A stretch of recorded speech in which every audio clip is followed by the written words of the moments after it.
Welcome to the Greener Grass podcast from BlueBird Botanicals. I'm your host, Lex Pelger.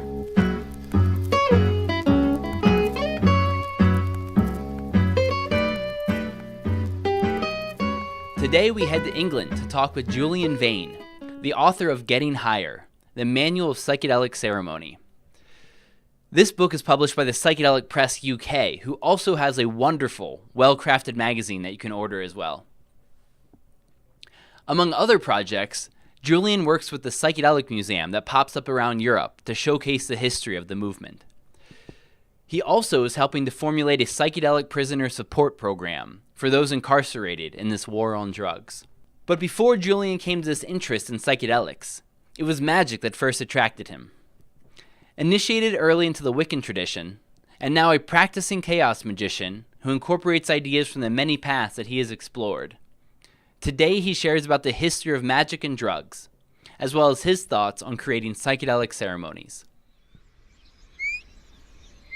This show is brought to you by BlueBird Botanicals, to spread education about cannabis and other things on the greener side of life. BlueBird CBD oil comes from farms in southern Colorado and is grown using only water, soil, and sunlight. Go to bluebirdbotanicals.com for more info. I'm very happy to be joined here by Julian Vayne. Thanks for joining us. Oh, thank you very much, Lex. Thank you for inviting me onto the show. It's most appreciated. How would you define a cult for a modern audience?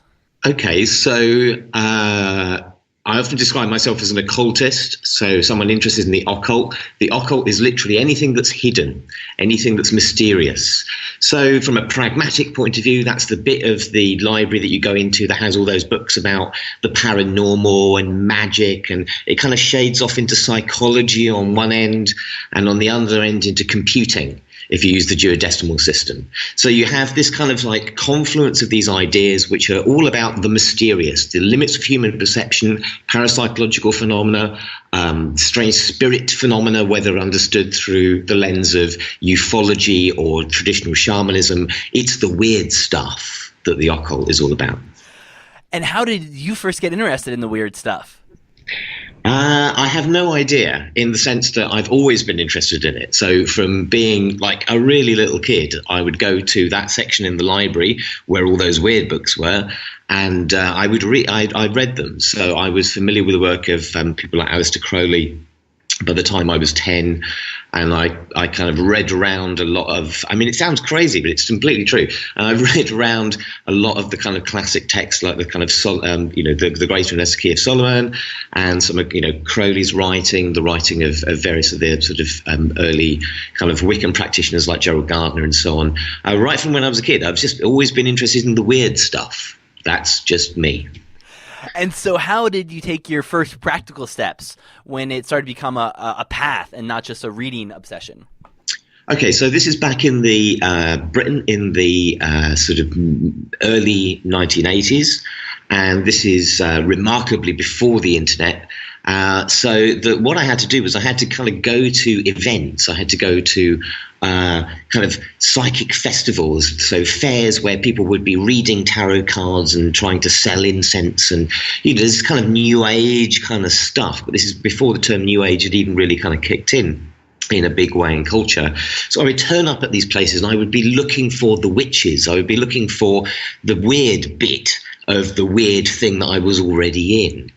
And fairly early on, I managed to make contact with Wicca, which seemed to be the style of magic that both spoke to me in terms of a kind of a sort of a mysterious, dark, liminal, feminine, occult vibe that I wanted, and also would allow practice within a group. And I'm a very kind of social person. I like working in group settings. So I got involved in Wicca because that was the means of entry where I actually met people and did stuff. And so that was where the whole kind of narrative began. And that was age about 16. I became involved with the first coven in North London. And what did a coven look like in North London in the 80s? Okay, so it looked like a group of people who I guess one would class as working class bohemians or lower middle class bohemians, with the kind of that intersect. And they were people who were really interested in magic. They came from a variety of different traditions and styles, but it consisted of a kind of Alexandrian style Wicca. Although the group that I was involved with, very, very early on, we started experimenting with our ritual system. So we didn't use a kind of standard Book of Shadows thing. We didn't use the off-the-peg initiations. We built each one of our rituals, which were still based around the seasonal cycle, but we built each one individually. And we used lots of I guess what we call possession states, so what in the craft is called invocation of god forms. So you would bring this force, this possession state through a person. Well, often they would just kind of channel, poetry or music or whatever, something would come from that, a kind of an oracular process, so a very trance-based process. Didn't involve psychedelics, didn't involve anything in terms of changing consciousness beyond the ritual drama and, a bit of chanting and a bit of wine. That was basically it. But that kind of eclectic approach to magic, which I encountered very early on, really sat well with me, so that now the style of work that I do is still very much like that. It's very kind of, it has basic building blocks, but otherwise it's actually quite free form rather than being a particular style, particular kind of tradition. And you mentioned about the no drugs, because it seems like often people interested in more traditional forms of magic, the drugs don't interest them as much, or they're seen as maybe a lesser way to get there. Kind of like the Buddhists see it as well, both forgetting their roots, and this is how they started oftentimes. Yeah, man, it's really, really interesting. It's a really interesting thing. I was the weekend just gone, I was hanging out in Boscastle in Cornwall at the Friends of the Boscastle Museum of Witchcraft AGM, and Maxine Sanders was there, of Alex and Maxine and the Alexandrian tradition, one of the 1960s, 1970s early emergent forms of Wicca. And I was talking to her about this and asked her a question: how come, what was the relationship between psychedelic culture of the 60s and this kind of magic stuff that was going on, this Wiccan stuff? And she said that although there was a relationship, that they're both kind of countercultural things, they occupied very different spaces. So, for example, if you look at the story of witchcraft, of what we've described these days as Wicca, that emerged in the mainstream press. It didn't emerge within Oz and IT and the underground press. It wasn't in there. It wasn't a feature of that. And so they were just two parallel kind of processes. Later on in the story, what happens is that paganism, modern neo-paganism, wants to become an acceptable belief system. Totally reasonable thing to want to do. No one likes having bricks through their window. But in doing so, what it also did was it had to, perhaps unconsciously, distance itself from the more kind of ecstatic forms of paganism. And so those have only really made a re-emergence within the occult story of the Western world through shamanism, through the way that shamanism has begun to kind of emerge and re-emerge and then be rediscovered in those traditions. So that's kind of how the thing works. So there is this kind of sense in which a lot of the Golden Dawn style, Wicca style, Masonic-y style, emerging forms of paganism separated themselves from the psychedelic gnosis for all kinds of reasons, some just luck of the draw to some extent. And it's only now that those two things are coming back down together again, I would say. Wow, that's fascinating about the parallel tracks.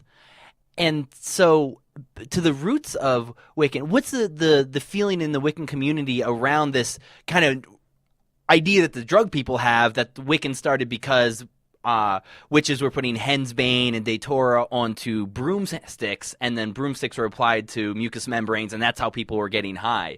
How do they feel about this? Wow. Okay, so there's a whole bunch of stuff. We can unpack the whole thing about witchcraft, which is a tremendously fascinating thing to go and explore. If people want to kind of look at it, there's a book about the witch by Professor Ronald Hutton, which has just come out. I recommend going and having a look at that. Look at his other work about witchcraft too. So how do they feel about it? I mean, there's so many interesting things to unpack from that. One of the things is that a lot of the plants that we have access to in Western Europe, with the exception of things like psychedelic, liberty caps and psilocybin mushrooms, Many of those plants are very, very highly toxic. They're deliriants, datura and henbane and so on. Go and read the Iroquois vaults about them. Look at all the train wrecks. There are many. So there's a sense in which, from a European point of view, because of this bizarre way that we don't go anywhere near mushrooms, which obviously Gordon Wasson and Valentina Wasson noticed very strongly, we're kind of cut off from this. So although witchcraft and Wicca in some respects is a cult of ecstasy, the plants that can give us ecstasy and the chemicals that can give us ecstasy are less a feature of Northwest European kind of folklore and tradition, except to say these things are really dangerous, don't go near them. So it's a really different kind of landscape in terms of the way that, say, witchcraft and magic exist within the Americas, or indeed some of the other areas that haven't been researched as well, like Africa and so on. In terms of the way that Wiccans see this, everyday average, your average witch has probably these days got a very sort of pragmatic view about the value of these substances. Within the standard witchcraft manual, the Book of Shadows, there's a bit where it talks about the 8 paths to the center, which is kind of like this way of, there's 8 different approaches to altered states of consciousness. One of the paths that's given, I think it's number 4, is drugs. And in the Book of Shadows, right, in Gerald Gardner's stuff, it says, but of course, don't take too much of them because that will be really bad, which of course is true. Too much of anything is bad. That's why we use the term too much. But it's played down within that tradition. I think these days it's like, it's emerging as part of magic. It's emerging as part of that revived forms of pagan culture. So I certainly haven't got a problem with it, speaking as a witch. And of the other paths, what are some of the ones that practicing them combines really well with the psychedelic path as well? Well, other ways of changing consciousness or other things? Yeah, from the Book of Shadows, the other 7 paths. Hey, okay, it depends what you're using. Okay, so one of the things from the Book of Shadows, one of the paths to power is that of restriction. So using in witchcraft, there are various forms of using things like cords to restrict you, to give you this. To kind of shut down the senses, yeah? So it's the kind of thing that if you read descriptions of the little information we have about the Druids, about the way that they induced trance, which was to wrap someone in a bull's hide and put a stone on their chest, and that's what they would go into a trance state. So, for example, if you were working with ketamine, which is a substance that takes you into a trance state, then you might, for example, want to have a ritual that involved being wrapped up or tied up or constrained in some way to kind of go deep into that experience. Whereas another way of the paths to power, of course, is to do dancing. And as everybody knows, there's nothing quite as wonderful in the world as dancing on MDMA. Everyone, yeah, exactly. It's simply true. So some substances work with different other styles of changing or altering consciousness. Depends on what the substance is that you're working with. How did psychedelics start creeping into your own path after you had all this other training in various traditions? Okay, so if anyone wants to go and read the most recent edition of Psychedelic Press, so the Psychedelic Press Journal, which is published here in Britain, that I've written about my first ever trip. So basically, I'd done lots and lots of ritual practice. I'd done kind of yoga and meditation for about 10 years, and I'd done group ritual practice for about 5 years. Then I had some LSD. I massively miscalculated the dose and ended up with quite a strong experience from that. And I was very fortunate because I kind of felt that all the sort of preparatory stuff that I'd done in the form of those other forms of practice kind of helped me navigate through that experience. It wasn't until perhaps even as much as another 10 years before I really started bringing these two things together. And that's partly because I was starting to encounter styles of magic which were very much kind of engaged with using psychedelics as a way of changing consciousness. So rather than just having a ritual where you might sort of, add a small amount of a consciousness changing agent, incense, for example, or wine, or even a small amount of cannabis or whatever, but actually constructing the ritual around the experience of a particular medicine, that's something I only became interested in really only over the course of the last, 15, 20 years, something like this. So I'd done quite a lot of practice before kind of really getting into that territory, bringing those two things together. And do you see that as a pitfall for others if they don't do enough of another practice before they dive into psychedelics? No, man, that's just my story. I've got no prescription for anyone else. That's their journey. I would suggest that for me, I found it useful because, as I said, when I took LSD for the first time, I took a much larger dose than I thought. So I thought that this, I made the classic rookie error of thinking this thing that I had in my hand was 1, when in fact it was actually 4. And so the other one I had in my other hand, which I thought was 1, which was also 4. So by the time I'd taken a half and then a half and then another 1, thinking none of it was any good, I'd taken quite a lot. So I was very pleased for me in that experience to be able to kind of go, oh, well, I know how to do meditation and breathing through this mentalness. And it was great. Equally, there are other stories, there are other ways of doing it. I would suggest that anyone who does any kind of psychedelic or other practice, whether it's psychedelic in the sense of using drugs or whether or not they're using other ways of exploring consciousness, having a baseline practice of doing a little bit of physical stuff, so like yoga, running, whatever, just being in your body in some way, and having a bit of non-stylized meditation. So like something really, really simple, like just sitting down, listening to your breathing, thoughts come up, notice thoughts come up, smile, that's thoughts, isn't it? Go back to your breathing, rinse and repeat, 20 minutes a day. Something like that, I think I would go as far as recommending that as a kind of a baseline pair of practices. Something for the body, generally looking after the body and looking after the kind of the non-psychedelic mind, just the attentive mind of the moment. That's probably a good place to start. Everything else is up for grabs. It just depends on how the story unfolds, And what you said earlier reminded me of a line from your book: "The intelligent psychonaut does not confuse quality with quantity." Yeah, man, this is to do with I do this rant now, basically, about how the heroic dose, Terence McKenna, peace be upon him, that was one of the things that he was an advocate of. There are other people like, this amazing guy Kalindi is another advocate for this sort of stuff, but neither of them, I think, would say that makes you better than anybody else. Certainly, it's not about that. If I tell you that I took a heroic dose of whiskey, hey man, I took this heroic dose of whiskey, I drank the whole bottle, man, and I vomited all over myself, and I don't remember, and then I think I don't know, maybe it phoned my mother or something. So what? So what? Have you really got something better out of that? And we all know that a low dose of something taken in a, you want to go to a museum, you want to go to a park, you want to go to a party and interact with people, you probably don't want a heroic dose. Ain't no point. There's no point going to a gallery and enjoying and interacting with the art in a psychedelic way, which is an amazing thing to be able to do on a heroic dose. It's just, that's why you have silent darkness, because there's no point having anything else. Sometimes, of course, that's a valuable experience, but there are many valuable experiences, including microdosing and including abstinence.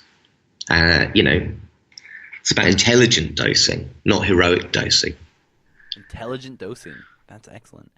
How would you recommend approaching set and setting? It seems like that's a big part of what your book is about. I guess just being aware of the fact of it.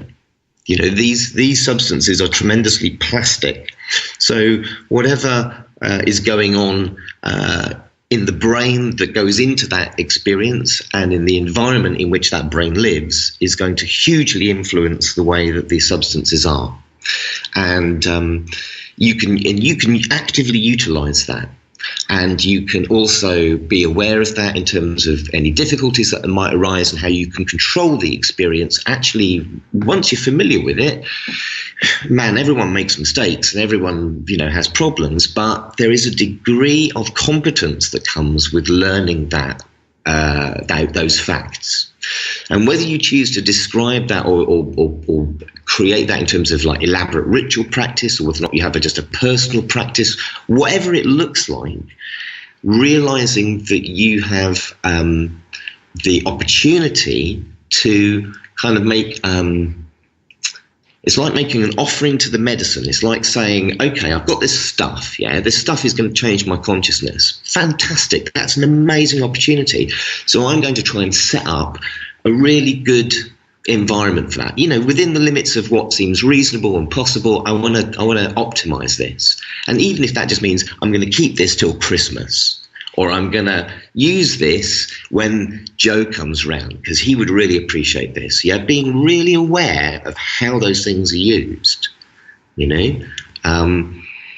that's that for me, I think is one of the kind of the essential points of set and setting, is being just aware of our agency with the psychedelic experience and how we can be active co-creators of whatever unfolds for ourselves and those around us by understanding those variables. And for those who would be intrigued by this different take that you're taking, what would be the types of psychedelic ceremonies that would be something that somebody could start off as, trying to do something a little bit differently than they've done before?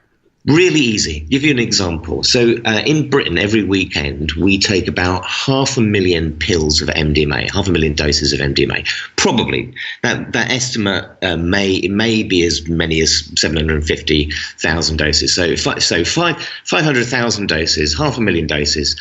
So that's like 26 million doses a year, something like this. So that's a lot of MDMA.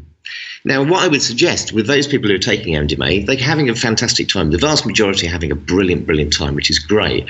And I think you can actually get higher, because I think that what you can do is you can utilize the fact that this is MDMA. This is I like to think of it as the daughter of mescaline, the daughter of grandfather peyote. Yeah, that's MDMA. That's Molly. That's who she is. So she's a special, special, miraculous material, which we know can heal veterans who've been to war of the hurt within them that our whole culture, let alone the war itself, has inflicted on these individuals, that can heal people with abuse and trauma, that can help people open up and love each other, and can help people dance in unity. That's an amazing thing. So if we're going to take these 500,000 doses every weekend, all I would suggest is, wouldn't it be great if just before you take the stuff, let's imagine you're going to take it before you go into the club, before you walk outside. So you all just take hands for a moment, you and the gang, you and your friends, yeah? Just hold hands, just take a couple of breaths together, recognize how beautiful and amazing this experience is. Thank the medicine, the people who brought the medicine to you, thank all the people who have discovered this medicine and who are using this medicine well this weekend. Put a little blessing into that medicine, maybe a little intention if you've got one. Go and take the medicine, have a fantastic night. When you come back at the end of the night, before you all go and crash out and go your separate ways, do the same thing. Just hold hands, check in with each other a moment, take that special time just to recognize that this is sacred. Yeah, it doesn't have to be a big deal. No one has to have a funny hat on. Just do that. Just do that. Start there. Your opportunity is next weekend, like for 500,000 people. And this is about like reclaiming our spirituality and reclaiming the psychedelic gnosis, the psychedelic power that drove probably the mysteries at Eleusis, the psychedelic power that bonds together many, many cultures who have not managed to rip the planet apart. We must do this. It would help us. So we've already got the medicine. All we need to do is, or we've got the substance, is just to transform that into the medicine, in the way that when the native people speak about the medicine, because the medicine is the ritual, the set and the setting and the substance. So yeah, just do that with Molly next time you meet her. And what's it like for you as you go out doing your performances and your readings? to share a message like this? What kind of response do you get? And is there any kind of negative pushback to the approach you're taking? So far, so good. No, not that I've noticed. Because, okay, so with Getting Higher, I've been really, really pleased, really honoured, in fact, to have lots of people come back to me and say that it's been, I don't know, just really interesting, really inspiring. They've really enjoyed reading it. I've been very, very fortunate to work with Pete Loveday, who's done the illustrations for it and the cover, which I mean, the writing is good, but the pictures are brilliant. So it's been a beautiful thing to produce, working with Psychedelic Press. People have responded really, really well. I'm fortunate to have, because I like doing group practice, I've got friends in lots and lots of different traditions. So people who are members of cultures who have entheogenic traditions genuinely going back thousands of years. And all of those people have been really supportive. They've helped with discussions around the book. And I think that attempt at being kind of inclusive and authoritative but not authoritarian has been really warmly received by people. I don't have all the answers. I'm just a guy, I'm nothing special. I've written this book partly to help other people, partly to distill my own ideas, partly to honour those practitioners who've shared their ideas with me. It's just a set of serving suggestions for what you could do with your drugs. That's all it really is, But people seem to like it, so that's kind of nice. That would be nice. And how did the book come about for you? When did the first inklings come? Oh man, I've been thinking about it for years because it just seemed one of the obvious things to do. Like I say, I had a youthful misadventure with LSD, which although this book, it actually maybe it would have helped because it has got a big thing at the beginning saying, know your dose, know how much you're taking and stuff. It was because of the kind of tradition, the style of magic that I'm involved with. So the magical style that I'm most closely, I guess, associated with these days is a thing called chaos magic. And the thing about chaos magic is it's an approach which is very much about technique. So, yes, you can have a complex cosmology. You can have a very, very complex worldview with all sorts of special symbols and layers and diagrams and all kinds of lovely stuff. That's brilliant. But the question I always kind of want to ask is, so what do you actually do? What does the practice look like of your, the process that you're telling me about? And so chaos magic is very much about the idea of within all the different spiritual traditions, you can find underlying structures that everyone uses. So people use sound and voice and rhythm and ritual poetry and certain types of movement. And because we're humans, actually underneath the cultural wrapper, it all looks much the same, really. So the way that we have ceremony in all different guises, when you tease out the elements, there's the creation of perimeters, the movement of objects across perimeters, the all kinds of relationships that are set up. So with Getting Higher, what I wanted to do is I wanted to do the same kind of idea, the chaos magic approach. I wanted to drill down and say, well, what are the underlying ideas under these different psychedelic rituals, and what are the kinds of the practices that people can actually do. So that's why I've called it a manual. So it's designed for people to give them techniques to experiment with. So this is not answers to things. These are kind of questions as much as anything else. They're opportunities to explore and to play with the psychedelic state. It's nothing to do with me or anyone else coming up with any answers about what it means. So they're ways of engaging with it, and that's what I wanted to share with people. Yeah, it sounds like a very non-dogmatic approach, and I think it would make sense. The chaos magicians are more into the drug side of thing as one more useful tool in the arsenal. Yes, in a word. Yes. It has to be said, not all chaos magicians use drugs, of course, and that is in fact true.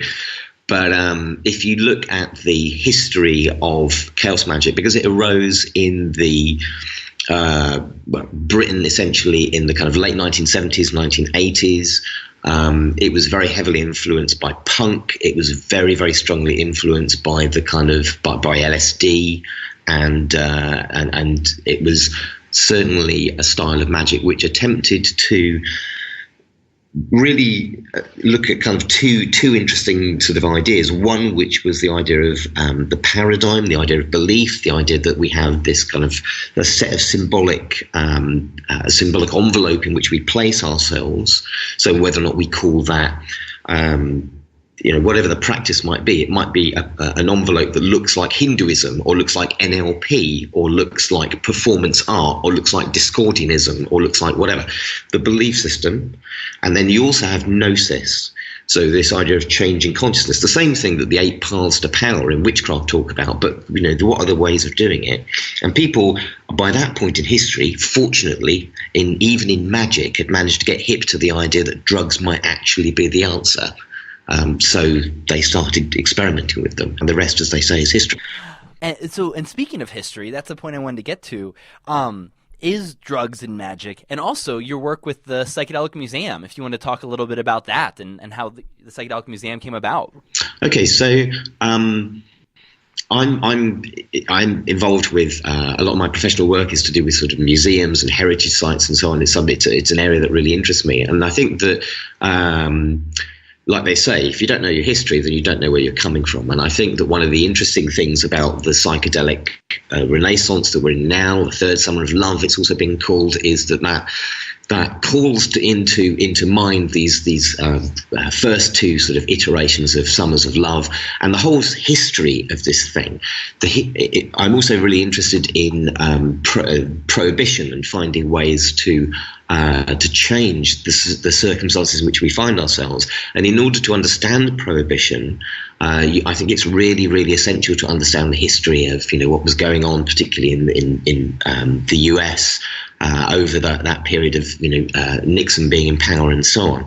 Really, really important to understand those things. And also, there's a lot of fun to be had because there's now, from the first psychedelic revolution, there's loads and loads and loads of art and culture, and of course this continuous rediscovery of the kind of indigenous non-European cultures as well. And so we have all this stuff. What do we do when we have a big load of stuff that we find valuable and interesting, but basically no one's got house room for?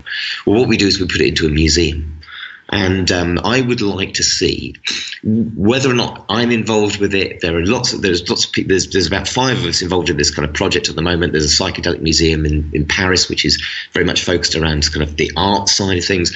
This is an idea whose time has nearly come. So however it emerges, I would like to see a museum which is a collection where we can put some of this art and some of this culture, and we can also begin to have that as a place for for archive, for research, for that sort of culture. Whether that happens as part of a university, it happens as a result of some kind of rich person dying and bequeathing a vast fortune to me or my friends, for example, that would equally be cool.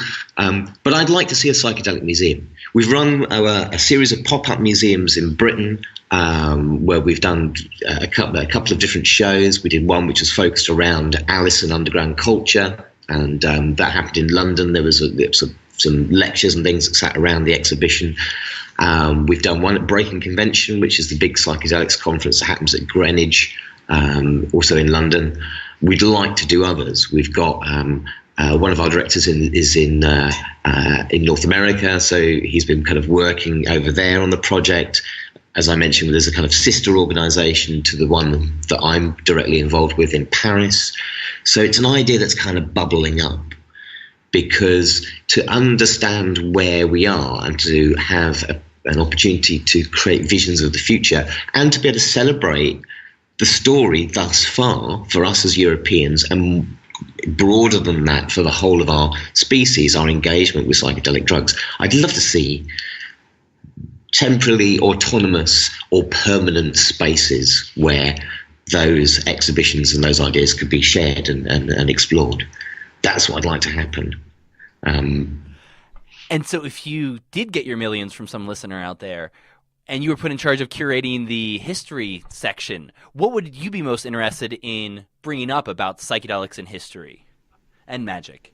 Wow. I don't know. I mean, there are so many things, aren't there? I mean, I guess one of the big things for me about psychedelics generally, in terms of understanding their history, is understanding how the psychedelic state, so the states of awareness that we're beginning to really understand from the fMRI work, the recent fMRI work, for example, these states of awareness which involve a down-regulation of the narrative self and the emergence of all these interesting novel connections within a mind that is still aware, but aware in a very different way than we are when we're in our sort of default mode way of consciousness. From the very moment we can stand, we stand up, and then we turn round and round and round and round and round and round and round, and we sit down. Because one of the things we learn as humans is that we can control our own state of mind and our own awareness. And we can do this in a variety of different ways. And then we learn things like we can do holotropic breath work, and we can do it like that. We can lose ourselves in dancing. And then, of course, we discover that there are substances out there. There are special types of food that we can eat that make our consciousness change as well. And I would guess that one of the things I would want to bring up in an exhibition like that was how other creatures than humans engage in the psychedelic experience.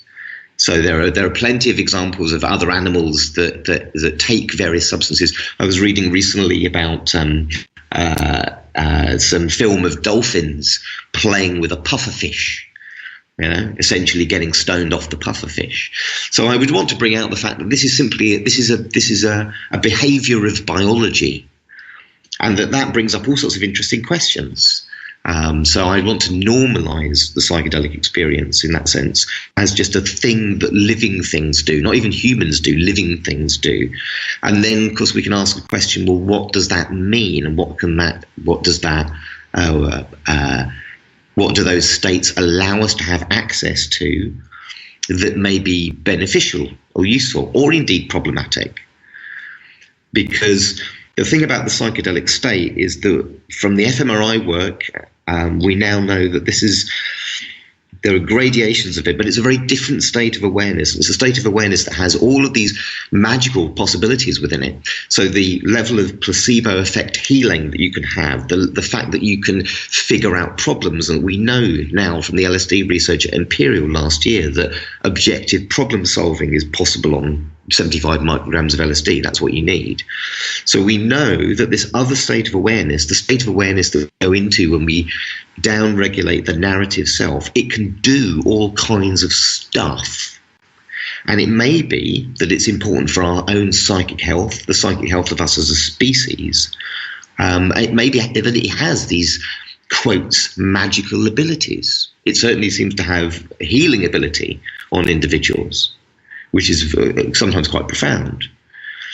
So I would want to say this is a normal state of awareness that all biology appears to seek out to some extent, certainly all complex biology. It will find ways of getting high. Secondly, that getting high is a particular set of states of awareness, the limits of which we do not yet know, but which are nevertheless certainly capable of particular things, some of which are undoubtedly beneficial to us. That's the kind of baseline message I want to get. I'd like to have loads of kind of weird stuff in there kind of pointing at that, but that's basically what I'd be saying. And so from all of these different shamanistic paths that you've seen around the world, did any of them really ring true to you as something that helped as you're devising psychedelic ceremonies and ceremonies in general? Oh man, all of it. I mean, there's generally, in my experience, there's generally something useful to be learned from, many different settings. So I've been really, really honoured to participate in ceremony with the people usually referred to as the Huichol people. So and with various kind of like North American and Mexican shaman, and they've all been really, really helpful people. They've all been. The interactions I've had with people like the Santo Daime Church, the interactions that I've had with various kind of organisations, I've been very fortunate. I've encountered many, many really good teachers. So again, my style is very, very collaborative. It's what I like doing. I've written, I think Getting High is like my 11th book or something. But if you look back at them, most of them are co-authored, or many of them are co-authored. I think it's most of them actually are co-authored, because I like working with other people. And so I've been able, I hope, in a thoughtful and respectful way, to be able to draw on those indigenous traditions that I've been fortunate to interact with, and to learn from them. Yeah, to learn from many of them, all of them. And for people out there listening who are curious about this and would like to perhaps start exploring this more, would there be certain directions you would recommend at this nexus between psychedelics and shamanism and magic? I guess there are several things that you could try doing. So one of them is just this process of being thoughtful about the use of the medicine. So bringing that kind of intention into the way that you take your drugs. The next one, I guess, would be to think about the idea of how you might use desire or intention in that space. Because the psychedelic state allows us to enter this other form of awareness, the limits of which we are not quite certain of yet. If you have particular goals, particular desires, you might be able to frame those in an intelligent and thoughtful way and bring those into the experience in some way. You may also want to then do things in the experience which are to do with kind of actively listening to what you're being told. So, for example, you might want to experiment with anything from a kind of artistic practice through to, I don't know, reading the future in the dividing patterns in clouds, or in tarot cards, or whatever. You might want to have a practice which is about kind of reflecting on your own thoughts about where you are now, where you have been, and where you may be in the future. So it's about just utilizing that space. So it's about making it sacred, noticing how important and valuable it is.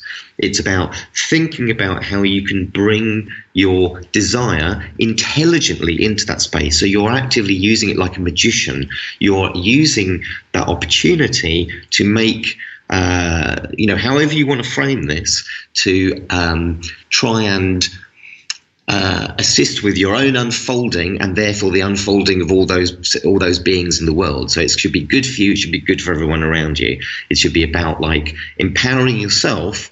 And in order to do that successfully, that's like that, fourth turn of the wheel stuff. It has to be for everyone else as well.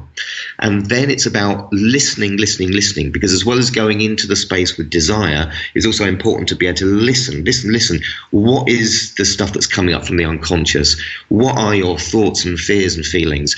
How can you process those? How can you externalize those into something and dialogue with them? One of the things about, for example, ayahuasca, which was really helpful for people, is because of the way it works on our nervous system, it fantastically conjures spirits for us, even those of us who don't believe in that nonsense. And so that allows us to have our problem in front of us with a face and to dialogue with it, or to have something that gives us a personality that tells us something. And part of the psychedelic state is about that. It's about, as well as going in and using it for problem solving, using it for healing, using it for, utilitarian stuff, is also about kind of listening what's going to come up in it, making sure that you're doing both of those sides of it, really. So make the space sacred, use your desire, and listen to what the medicine tells you. Thank you for that one. I think it's a really easy one for me to forget, is the listening part. It's so easy to be there and keep running with your own dialogue and forget that you can just slow it down and take it in. Yeah. I'm rubbish at that as well. I have spent ages trying to do that shit. It's really tricky for me. That's great. And a question that I just have to ask, for the tarot, are there any decks that are particularly close to your heart, out of curiosity? Yeah. There's a couple that I really like. I mean, I like the one,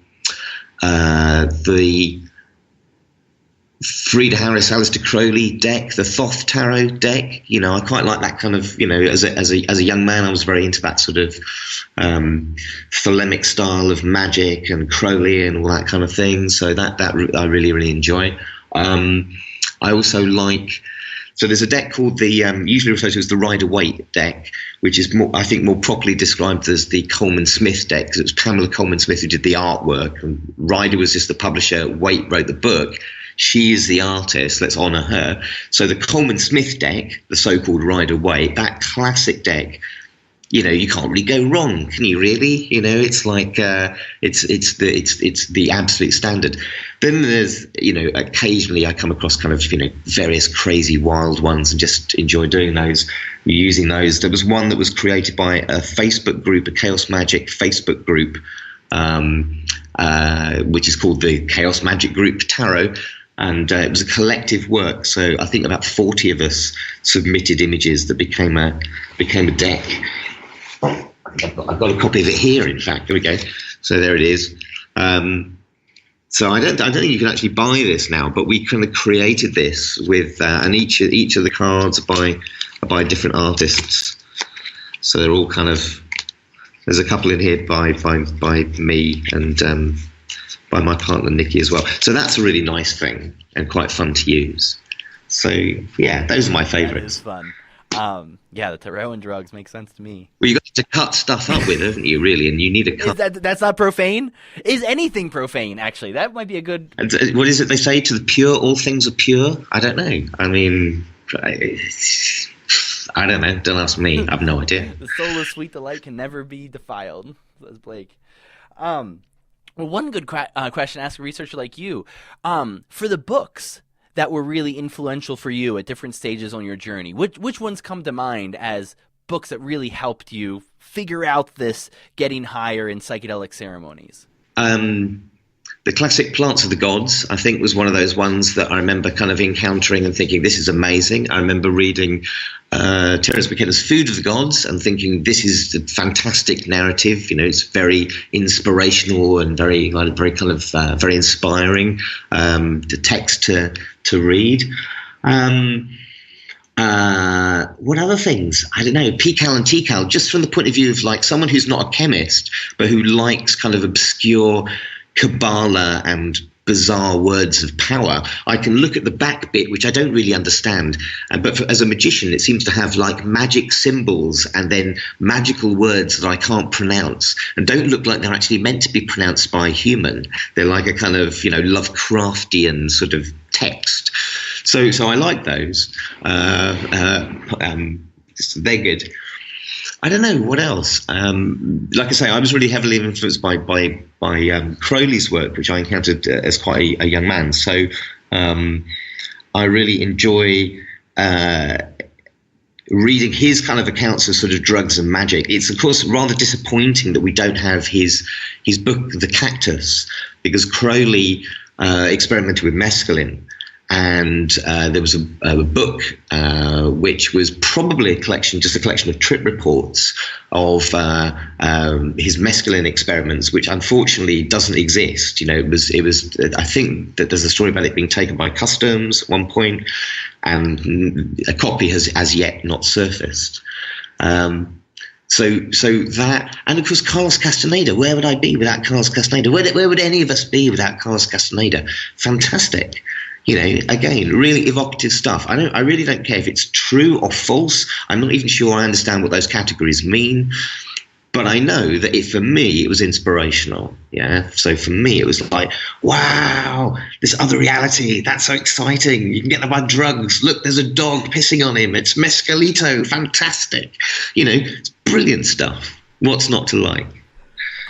All right. What's not to like?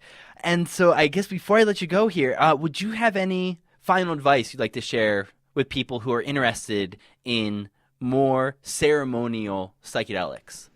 I think just realize that psychedelic ceremony is just a natural thing. Ceremony is just a natural process. We shake hands, we toast with our wine glasses, we lay flowers at the tomb of people that we love and that we respect. We just do this naturally. Yeah. So by all means, kind of, read stuff, engage with different practices, but make up your own way. Because as a human, as a symbol-making creature, and as communities of humans, as affinity groups of humans, if we want to do a psychedelic ceremony, we can just build it in our own way. Yeah. So there's a lot to be said for kind of, going off to Iquitos and going to Mapia and going to take the ayahuasca with, some cool person in the jungle. That's brilliant if you have the opportunity. But if you don't have that opportunity, ain't no problem. Yeah. Because if you can get hold of the medicine and you have a little bit of intelligence, you can make this stuff up. Because guess what? It's all made up. Every single thing that any of these people do is all made up. Everything that I do, I just make up. Yeah, I make it up in a way that I like to think is informed by other practices and my experience, and I hope I do it in a good-hearted way, but I am nevertheless just making it up. So make up your own stuff, make up your own mind, and make up your own way of making the medicine. Julian, we have to leave on that because it's just perfect. Thank you so much. This has been such an enjoyable talk. Oh, man, you're really, really welcome. Thank you very, very much for speaking with me and inviting me onto the show. And, peace. Lovely. Greener Grass is a BlueBird Botanicals podcast. Their CBD oil supports a healthy body and a strong endocannabinoid system. They've got friendly customer service who can answer any of your questions, and the number is right there at the top of their webpage. But, per the FDA, they won't be able to make any medical claims for these nutritional supplements. That's also the reason you'll hear little about CBD on this show. There's no need for us to add more evidence about CBD when a simple Google search will give you more than you can read in a month of Sundays. So this show covers the cannabis world and more with editorial freedom from BlueBird Botanicals. Thanks for joining the Greener Grass podcast. As always, our audio alchemist is Matt Payne. The Gypsy Jazz theme music comes from Brett Van Donsel. Our beautiful bird sounds are courtesy of Lang Elliott. And I'm your host, Lex Pelger, wishing you a bright green day.